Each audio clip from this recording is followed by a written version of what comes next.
vient à cette histoire à peine croyable, celle de ce mercenaire de Wagner condamné pour meurtre et accueilli en héros de retour du front et qui vient raconter ses exploits à des élèves dans un collège en Russie.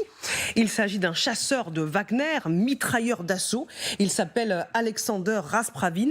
Il a été condamné à 12 ans de prison en 2017 pour avoir frappé un homme plusieurs fois au cours d'une bagarre. Il avait déjà été condamné à 6 ans de prison en 2010 pour avoir battu à mort son propre grand-père. Voilà le profil de cet homme qui se présente devant ses collégiens. Ça se passe dans la région de Nijni-Novgorod, à 400 km à l'est de Moscou, dans la ville de Viesnoye. Alors il y a une grenade propulsée par fusée qui figurait en bonne place lors de la séance en classe avec ces élèves qui ont examiné de plus près l'arme. La page de l'école indique que ces élèves de 7e année, je crois que c'est des collégiens, si je ne me trompe pas, ont beaucoup apprécié la visite de ce mercenaire de Wagner. Vera, qu'est-ce que ça dit de la Russie d'aujourd'hui ? Bon, ça dit que Poutine, à mon avis, a établi en Russie un État qui est hors droit, en fait, qu'il n'a plus de droit, voilà, parce qu'il y a les criminels qui sont libérés, qui sont après glorifiés par le régime.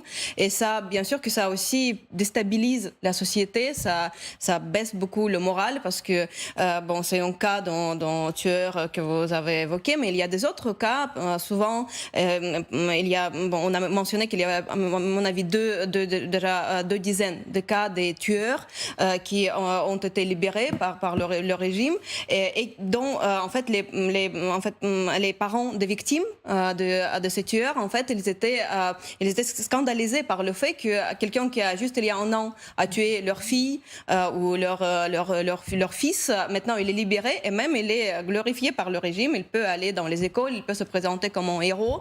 Donc tout ça, bien sûr que ça impacte la société. On voit qu'il n'y a plus de règles, il n'y a plus de lois. En fait, tu peux être un bon citoyen qui fait tout bien et finalement ta fille peut être tuée et son tueur n'aura jamais la responsabilité. Donc ça, c'est discuté quand même sur les réseaux sociaux.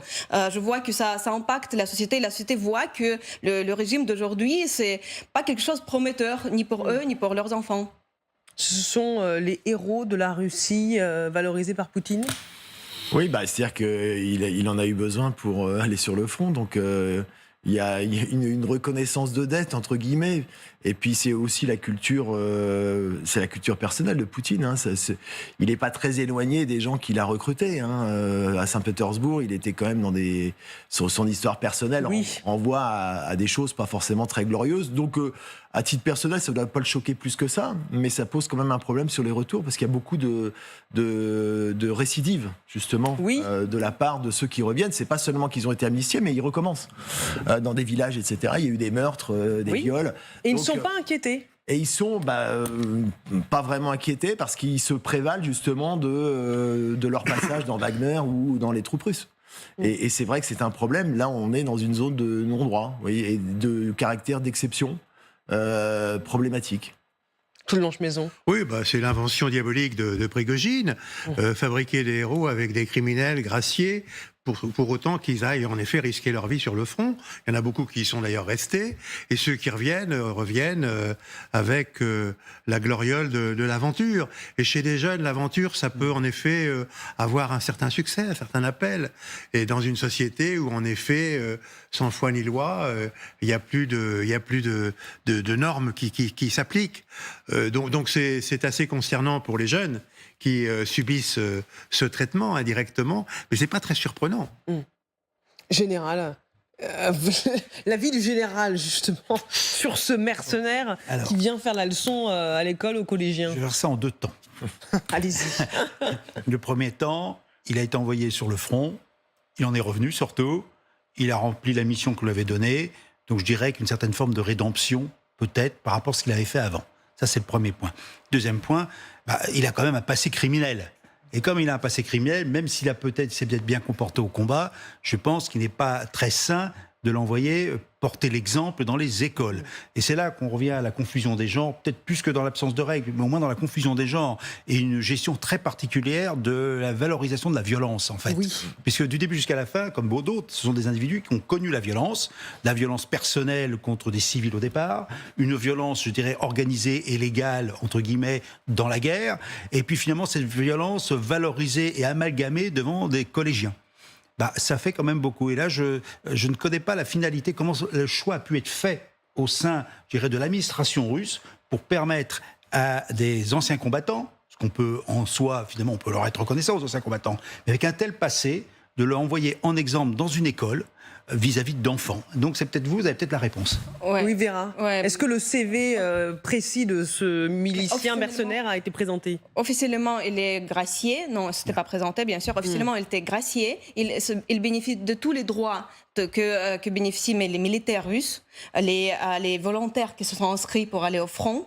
Et même en Russie, tu ne peux pas critiquer les anciens combattants comme ça, même s'ils fassent encore des crimes, ils commettent des crimes, tu ne peux pas les critiquer parce que ça va être la discréditation de l'armée russe. Parce que la loi, après, ils ont ajouté dans les lois les clauses qui disent que la discréditation de l'armée, ce n'est pas que les militaires professionnels, mais c'est aussi les mercenaires et c'est aussi les volontaires. Donc lui, comme un ancien mercenaire, même les parents, par exemple, de ses victimes, ils ne peuvent pas porter le plainte contre lui, ils ne peuvent pas le dénoncer sur Internet parce qu'ils peuvent être jugés pour la discréditation de l'armée en Russie. Voilà, c'est ça la situation que Poutine a imposée aux Russes aujourd'hui. Et pas tous les Russes sont contents avec ça parce que la plupart des Russes veulent vivre dans l'état où il y a la loi et peut-être la foi.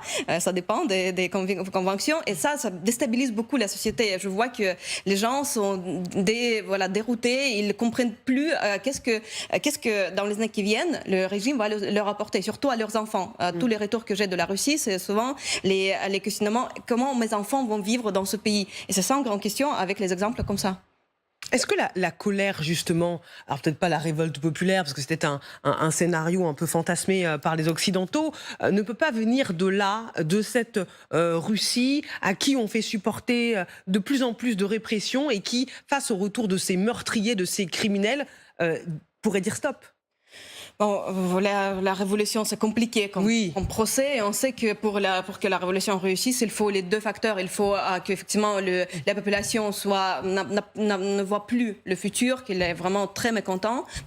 Et en même temps, il faut que les élites aussi prennent une décision de prendre le côté de population. C'est pourquoi il faut les deux. À mon avis, juste le mécontentement dans le régime policier d'aujourd'hui en Russie, c'est vraiment l'état policier. Ça a beaucoup évolué depuis 2022. Avant, on pouvait parler de régime autoritaire. Maintenant, c'est vraiment l'état policier où pour moindre critique, tu peux aller en prison. Tu peux être torturé dans la station de police. Tu peux être tué là-bas. Donc, bien sûr que même si les gens sont mécontents, ça ne veut pas dire que ça va tout de suite se transformer dans les grandes manifestations parce que le risque est trop élevé.